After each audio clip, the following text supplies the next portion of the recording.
Hey guys, how you doing? Happy Thursday. I wanted to make a quick-ish video talking about how my first week of leagues went. I hope your guys' leagues are going really well too. I've been having a lot of fun with this leagues actually.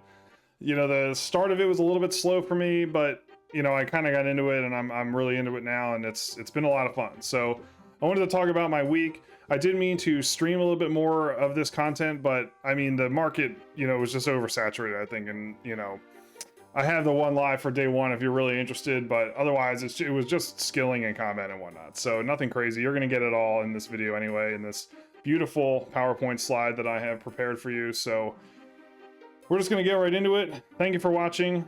Please like and subscribe, and let's jump right in. So day one, we had Varlamore goofing. We were all obviously in Varlamore this day. A lot of points in Varlamore, actually. I have a friend who is all the way up at tier 6 already, and he has not even left Varlamore yet. On like day 5, I think he finally unlocked Mauritania, but up until then, he had gotten to tier 6, so very impressive. I really like Varlamore as a starting area. There's a lot to do. There really isn't a reason to leave if you don't want to. There's just a lot going on in Varlamore. So basically what I did was I task rushed to tier 4 for the 12x XP rate. And I found out actually on like day 3 that there was a bug where your XP rate for the tier was actually one tier higher. So if you were on tier 4, you obviously got 12. But if you were on tier 5, you got tier 7's ability, which was 16x. Or, you know what I mean, 5 and 6, whatever. But still, there was that bug there, which was interesting. I don't know if they fixed that yet. I haven't read anything about it really, but whatever. So I did an early blind bag build, just like everybody else. We all went early blind bag because it seems so good early. I did my best to get to Echo Moxliotl on day 1, and I think at the end of the day I did get there, but I don't know if I killed it. And I wanted to try to do some Perilous Moons too, which I did. But again, the blind bag really wasn't producing, for me, and a lot of people actually had this complaint that blind bag seems fairly weak relative to the other two combat styles, which I agree with low-key. And I ended the day with 8 pact points, and you can see on the right side here are the packs or the relics that I went with. We obviously went Barbarian Hands and a Friendly Forager, Evil Eye into Transmute. That was what I talked about in the videos. I did stick to that. It's been fun. It's been a good combo. I don't really need to skill anymore because I'm pretty much doing PVM only at this point, but it was nice for those early skilling levels. So then okay, so this is my build that I did. This was my 8-point build that I had going. I'm not going to read through these effects, but if you want to, I mean, we all did this build, so we all know what they do. So I'm not going to go crazy with it, but that's my build that I did. So day 2, we did Trip to Karamja, and I did unlock Asgarnia as I wanted to. I was between Asgarnia and Desert first. I ultimately went with Asgarnia because I thought the mid-level stuff was going to be a little bit better, and I was right low-key because there's just more to do in Asgarnia, in my opinion. So I got a few more demonic packs from Karamja. We got Steel Dragon and Tazar, and then we got 10 total points, which we put more into Blind Bag. I hadn't really realized at this point that Blind Bag was as bad as it was, so I hadn't respect yet. I got my Dragon Defender from the Warriors Guild. I got Full Void at Pest Control, which was a treat to do. Not many people were in Asgarnia yet on day 2, and it was tough finding a game. It took me about 30 minutes to find a group of people, and once I did, more people started filtering in. It only took me about 3 hours maybe to get the full set, including helmets, which was not bad. It was nice. And then I got my tier 5 and 6 unlocked as well. So we took Nature's Accord, which has been really nice for me, actually. I really enjoyed using Nature's Accord. I mean, the XP was just insane. Especially with Transmute being able to move up and down the seeds, it just synergized really well. And I was able to get a lot of things for potions together, and just a lot of, easy stuff to help me with my potions and other combat related activities. And then I also took Culling Spree, which I did talk about as well. I didn't really get to use Culling Spree until I got into the Wilderness, but I did end up taking it. So day 3, we did unlock the Wilderness. The Wilderness has actually been a ton of fun. I don't really ever go into the Wilderness at all in the main game because I don't like, doing these activities, because I don't like getting PK'd, but there's nobody really PKing in the Wilderness. I have seen videos of people doing it, and I mean, that's fine, but I haven't really run into anybody that has tried or even wanted to, which is cool. I have had trouble getting spots, because on day 3, I mean, I don't know if you're paying attention to some of this stuff, but the builds are almost all crossbow, which I knew going in, But oh my god, there's a lot of people in the wilderness. I mean, it was like day 3 was just crazy, and it was impossible to find worlds that were free for some of the like worldy bosses, like the Chaos Fanatic and the Archer or the Archaeologist and Scorpia, because they're all in multi areas that, or not multi areas, but they're in areas that are just wide open. There's no instance, so you can't get reliable kills if there's people there. So you have to just keep hopping, which is also true for the wilderness bosses, but at least there's 2 of them, and you know, whatever. But either way, it was a treat to trying to get, you know, free worlds. And so I ended up respecking into Water Mage. I had been following, you know, a few build types at this point, and I had determined that Water Mage would probably be the best for me, considering the KBD is weak to water spells. So I did this and went into KBD, forgetting that there was a perk that let you make the spells be 2 ticks less on elemental staves, which really kind of screwed me because it took me like on average 5 minutes to kill the Echo KBD.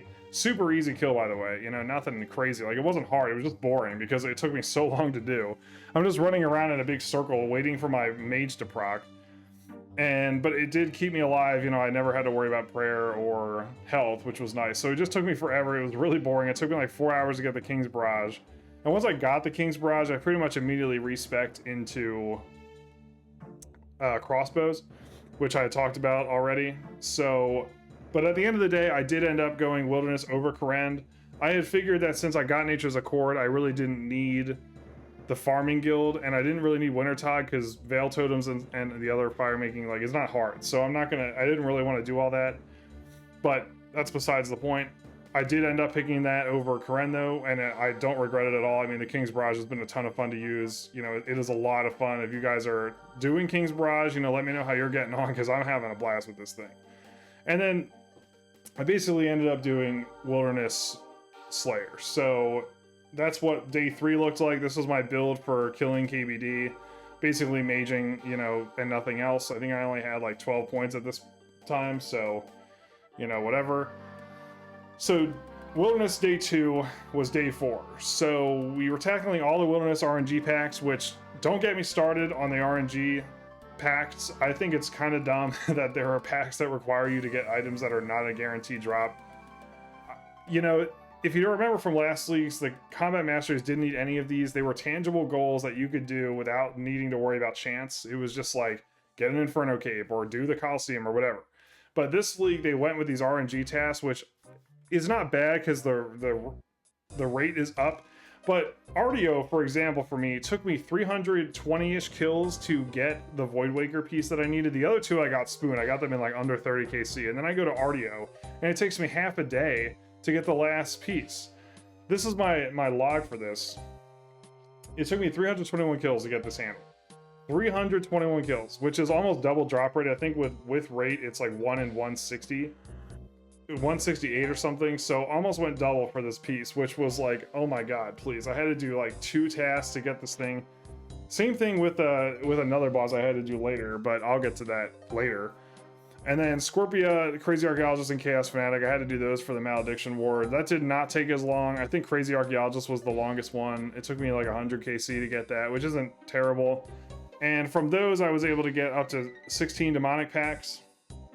So this is where my build ended up at the end of day 2. I mean, it was kind of printing. It was doing a lot of damage. I mean, I was just kind of blowing things away, and it was just awesome damage. I think I was hitting like 70s at this point. I don't even think I was 99 range when I had this build going. But it was producing very well. I hadn't gotten the Royal Titan's Prayer yet, so that was a thing that I went and did, you know, later in the day anyway. But, you know, this is where we were at the end of day 2. So moving into day 3, or day 4, sorry. Moving into day 5, we did some demonic pack cleanup. So we did the Tazar Ketrack's 3rd challenge because I'm cracked at the game and I'm invincible. So I did that, you know, first try, as always. And then we did Corporeal Beast solo. We did the Dagon High robes with the Loran's keys, which I think only took me like 15 keys to do that. And at this point, we had 21 pact points, and now it's party time. And then we also got to tier 7, which I did reloaded, as I said, but I went a little bit off script here and did Conniving Clues this time. I usually don't do these because they aren't as good, but I don't know. I kind of felt like doing some clues. I had a lot sitting around in the bank. I was like, you know what? Let's do some clues. The other ones didn't really worked for me at the time. Woodsman I didn't really need anymore because I was already 7200, and at that point, like, I don't need more, you know. I just, like, I already had the sunlight crossbow, I had like the things I needed, and then if I ever wanted to go to 99, I mean, the contracts are going to print XP anyway, no matter what I do. So I didn't go for that. I wanted to do some clues. It seemed like the most useful one at the time, so I went with that. So that's where we're at, and then this was my build for the end of day 5, and this is where things started getting crazy. Because now I had enough points to utilize the healing from the water spells for the crossbow. So if you don't know what the King's Barrage, it shoots 2 bolts, and one of them is an ice spell. So this synergizes well with the water path, where you'll heal 60% of the damage you deal, because the ice spell counts as a water spell now. So you're healing like 21 plus on every hit that you do with the King's Barrage. So this was really good for next, because I was able to heal on every shot. It's been really good for basically every boss I've done since. I mean, you know, Cerberus was just dummy easy. You know, I got that echo kill like immediately. Same thing with Calfight Queen. Just made it really fun, really easy to do. And then day 6 was God Wars and Slayer. So now that I had the healing that I needed from the King's Barrage, I was able to go do some of these other bosses that I could stay at for longer, like Kriara. I was able to do a couple Slayer tasks with her. I only needed to do one, but I could have done more. But the limiting factor with Kriara was the super restores, because the healing was just out of this world. I was like 2-shotting Kriara and all of our minions. So I was just standing in the corner for hours, you know, getting stuff from her. I got turbo spooned on armor from her. I wanted full Armadillo, and I was really afraid I was going to get dupes. And I did not have that problem. I got 1 helmet. I got 3 plate legs, 2 chest plates, and 3 hilts, which was crazy, and under 200 KC. So that was awesome.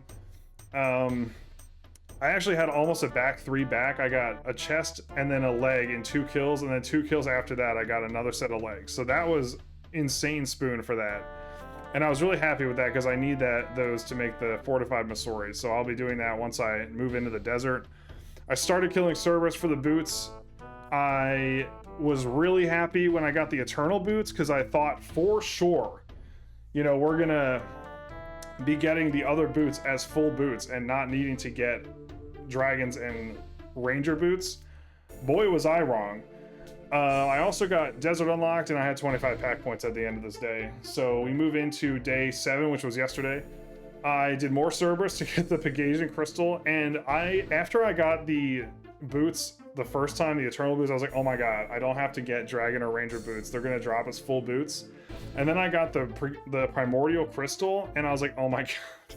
They only did Eternals because you need the desert to do Eternals, but you don't need any other area to get Dragon or Ranger boots.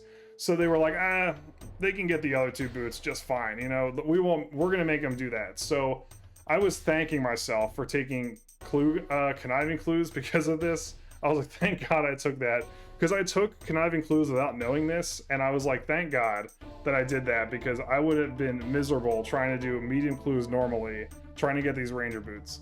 I did get them yesterday. It took me about, I don't know, maybe 38 medium clues to do, which is not bad. The dragon boots I got in like 10 minutes. They were easy. So I was able to get that done, and then now I started doing Mokai Auto yesterday. I'm pretty new to that boss, so I'm not really that good at it. So I'm trying to get Vernix for that, to get that extra point, and the tier 8 Delve as well, just for the fun of it. And then we ended the day with 28 points, and we got my full build online. This is my log for Cerberus.